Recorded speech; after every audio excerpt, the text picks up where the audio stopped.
8,000, a 200-point drop in the Dow is a regular day for all intents and purposes. And we've come off the lows and oil's come off the highs. I do think there is a bit of a suspension of disbelief about the seriousness of this particular event. When you listen to geopolitical strategists, of which I am not one, they have suggested that this type of decapitation move is a different style assault than we have seen between the United States and Iran over the last many years, and could lead to more serious consequences down the road. So I don't think the market can price that in all in one day, and we don't know what the outcome is, and we don't know what the seriousness of this will all be. But it does look like a rather noted escalation in tensions between the two countries. So there was the shock reaction, if you will, this morning. Even that wasn't that large. I mean, oil was up 4%. And as Bob pointed out and others throughout the day have suggested, this would have been a, $10, $15, $20 rally in oil, $30, $40 rally in gold, big drop in stocks. It's not what we're seeing today, but I don't think we're quite out of the woods with respect to geopolitical risk quite yet.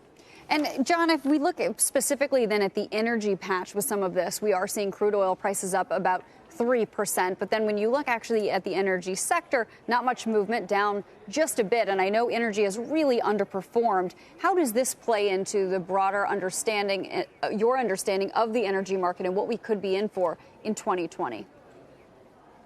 Well, what caught our attention today, Courtney, was actually in the futures market, because the cash market took oil up a couple of percent, but the futures market did not. So the futures market does not see this in oil as a long-term condition where, with rising oil prices, at least at this time. So it really wasn't a surprise to us to see energy, as Bob talked about, a lot of those stocks move lower. We might suggest if the futures market is correct, lower prices in the future for crude oil, that we may see some investors actually trim energy positions if we see a further rise in the cash price.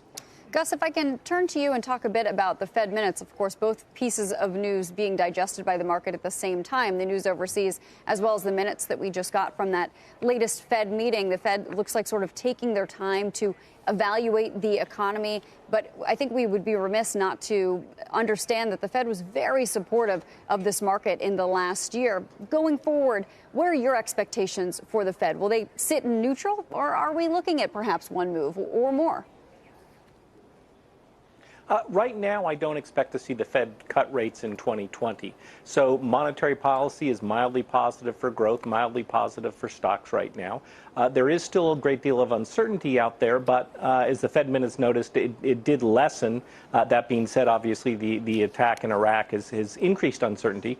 But I think the Fed wants to see how things will play out, and they're comfortable now keeping the Fed funds rate where it is in that range between 1.5% and 1.75%. Ron, maybe I missed it yesterday, but not many, check that, not any of the market thinkers that I spoke to yesterday mentioned Iran at all. That's obviously changed now in 24 hours. The question is, how does the hierarchy of risks change?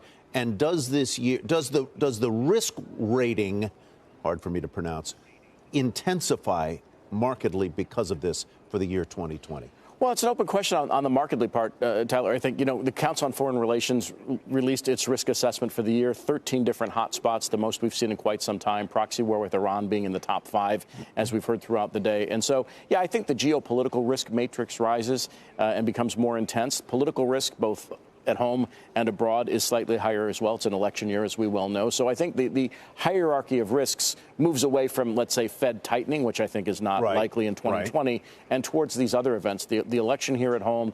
Now, geopolitical risk may have jumped to the top. We still have North Korea to contend with. We have other spots, Russia and China, where we have not resolved issues yet. And so I do think this may be a more important turning point than people recognize at the moment. Gus, what do I do with this news of the last 24 hours in terms of my portfolio, if anything? I think you hold steady and you see where things are going. There's a lot of uncertainty out there right now. I think it would be a mistake to react too quickly. I do think that energy prices are likely to stabilize. We continue to see the U.S. being the swing producer, so I expect to see higher production in the United States. But as of right now, I just sit pat and see how things play out. John, as we take a look at what's going on in the bond market right now, we're sitting at the 10-year at 1.8 in yields. You think we're closer to 1.5 or 2.5 in 2020? We would say 2.5. We're in the camp where our economic team thinks we're going to see a build in the U.S. economy this year. We're going to see a build in U.S. corporate profits this year from the low levels that we saw at the end of last year. So we would say 2.5 before 1.5 in the bond market. With what we know today, we just don't know if we're going to have those geopolitical events, as Ron was talking about, pick up or not. Keeps us balanced, keeps us diversified, keeps us active in our stance for our customers. John, do you have any recommendations for individual stock picks here going into the new year for investors looking to add to their portfolios? We would say barbell. So, for instance, on our equity team, the last issues that they added to the portfolios that we run internally, we came back into NVIDIA, chip stock, global growth to us. Then we also came back into Procter & Gamble and Stryker and healthcare, so more of the defensive issues. So it's a barbell condition for us. That's what we're bringing to 2020 on our equity team. And that's why we're just trying to stay balanced and diversified in our portfolio conduct. But just to give you some stock ideas there, Courtney.